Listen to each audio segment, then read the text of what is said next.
All right, today we are diving into the final, absolutely crucial chapters of Deuteronomy. We're talking about the very end of Moses' life, and he's putting this one last, maybe even desperate plan into place to try and secure the future for his people. I mean, really think about that for a second. If you've poured your entire life into one single massive goal, how do you make sure that it doesn't all just crumble the moment you're gone?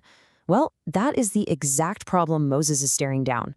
So let's get right into it. Moses has basically been handed a prophecy. And believe me, the news is not good. He's been told that after he dies, the people he has led for 40 years are going to fail. It's a certainty. So what in the world can he do about it? Well, these final chapters, this is his answer. We're in chapters 31 through 34, which is the grand finale of this massive book. You have to picture the scene. The Israelites are standing right on the edge of the Promised Land. Their 40-year journey is almost over, but their leader's journey is at its absolute end.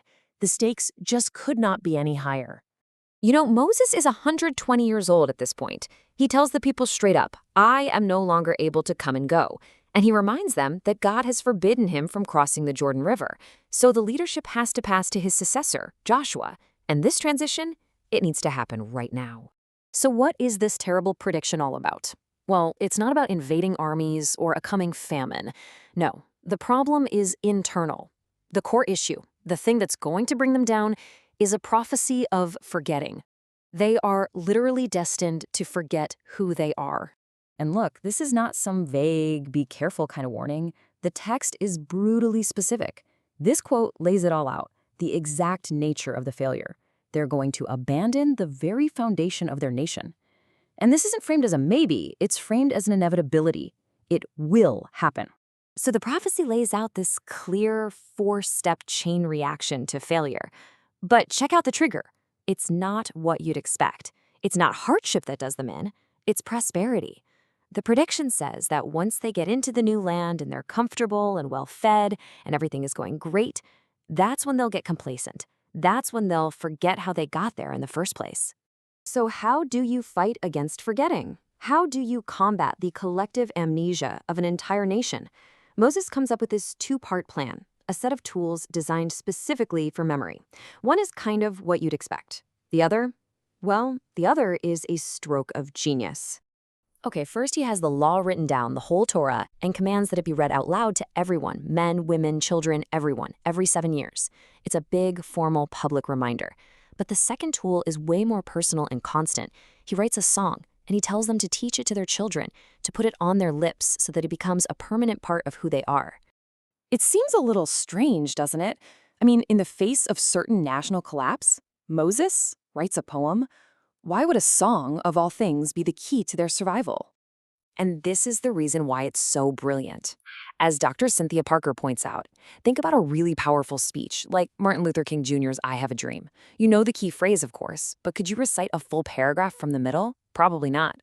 Now, think of a simple little song, maybe from a musical or a commercial. Once that thing is stuck in your head, it is almost impossible to get it out. A song just bypasses our rational brain and embeds itself directly into our memory. That is the technology that Moses is using here. So let's actually break down the song itself. You can find it in chapter 32 of Deuteronomy, and it's thought to be one of the oldest pieces of poetry in the entire Bible.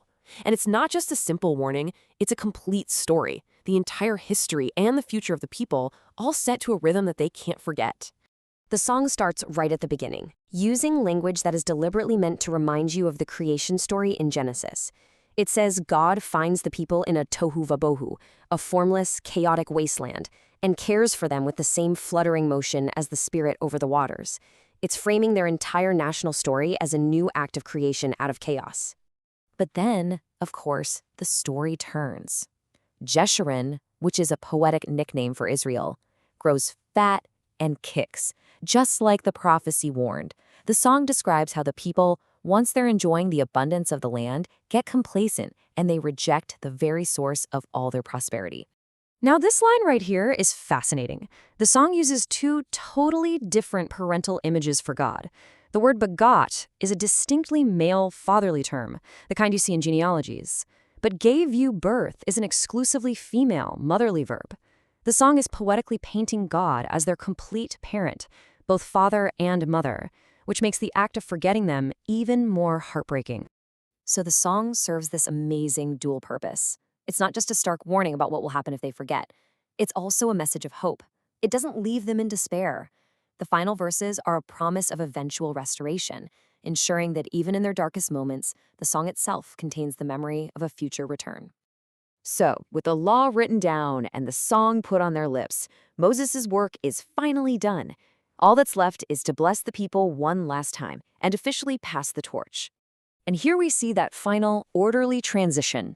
Moses gives a blessing to each of the tribes, he climbs Mount Nebo, and God shows him the land he fought his entire life for, but can never actually set foot in. He dies there, and the book closes with Joshua, now filled with wisdom, taking command. The Pentateuch, the first 5 books, it all ends right here. Moses did absolutely everything he could. He gave them a legal structure, a powerful tool for cultural memory, and a hand-picked successor.